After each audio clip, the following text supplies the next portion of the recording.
Friends मु वृंदावन स्वागत करुच्ची आपण को ओडिशा क्रिएटिविटी यूट्यूब चैनल रो एई फ्रेश एपिसोड को आज हूँ डिसेम्बर 17 सोमवार।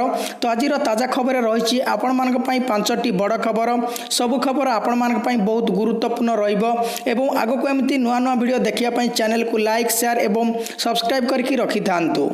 कलिंगर इतिहास रचिला बेल्जियम विश्व विजेता बनीगला। पुरुष हॉकी विश्वकप 2018 टाइटल हासिल करिछि बेल्जियम। रोमांचकर फाइनल फाइट रे नेदरलैंड को मात दे इतिहास रचिला बेल्जियम। रविवार भुवनेश्वर कलिंग स्टेडियम रे खेला जाइतिबा हॉकी विश्वकप फाइनल मैच रे बेल्जियम और नेदरलैंड मध्य जबरदस्त टक्कर होइतिला, किंतु परिशेष रे नेदरलैंड को 3-2 गोल रे हराई विश्व विजेता साजिथिला बेल्जियम। हॉकी इतिहास रे प्रथम थर पई बेल्जियम टाइटल हासिल करिछि।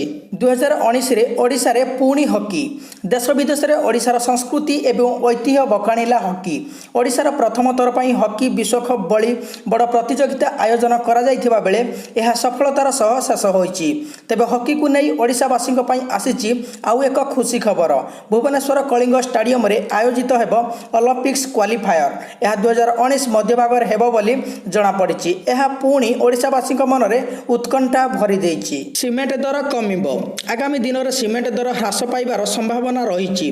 सीमेंट समेत अन्य केतक निर्माण सामग्री उपर जीएसटी कमी पारे। चलित मास 22 तारिख में हेबाकु थिबा जीएसटी परिषद बैठक में एने निष्पत्ति नियाजिबो। जदि जीएसटी हार 28% रु 18% को ह्रास घटे ताले सीमेंट दर ब्याग पिछा 20 रु 25 टंका पर्यंत कमिबा संभावना रही। बिलरे धान चिंतारे चाषी। सामुद्रिक झड़ पेथाई आंध्र उपकूल में स्थलभाग को छुईब हेले एहार प्रभाव रे ओडिशा रे वर्षा आरंभ हो जाइछि। दक्षिण ओडिशार मालकानगिरी, कलाहांडी, कोरापुट, रायगड़ा, नवरंगपुर और कंधमाल रे झिपझिप वर्षा जारी रही। आउ एही वर्षा पई चाषी मन रे छनका पसिछि।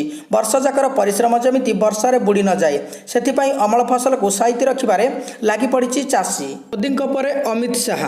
मध्य प्रदेश, छत्तीसगढ़ और राजस्थान रे दल को शक्त धक्का लागिबा परे बीजेपी फोकस रे ओडिशा।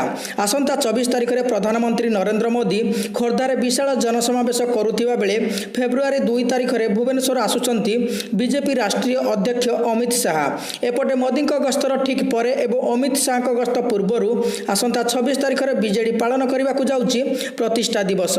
एहारी भितरे कांग्रेस अध्यक्ष राहुल गांधी भी चलित मास शेष किंबा आसंता मास प्रथम सप्ताह रे ओडिशा आसीबा कार्यक्रम रहिछि। ए थिला आज सकाळर 5टी खबर गुड़िक भल लगी निहाती भाव में भिडियो को गोटे लाइक करेंगे। ओडिशा क्रिएटिविटी चैनल को जदि सब्सक्राइब करना ताले निहाती भाव में सब्सक्राइब करने फल एमती लाटेस्ट न्यूज यही चैनल माध्यम आपण मैंने पाइपर। धन्यवाद।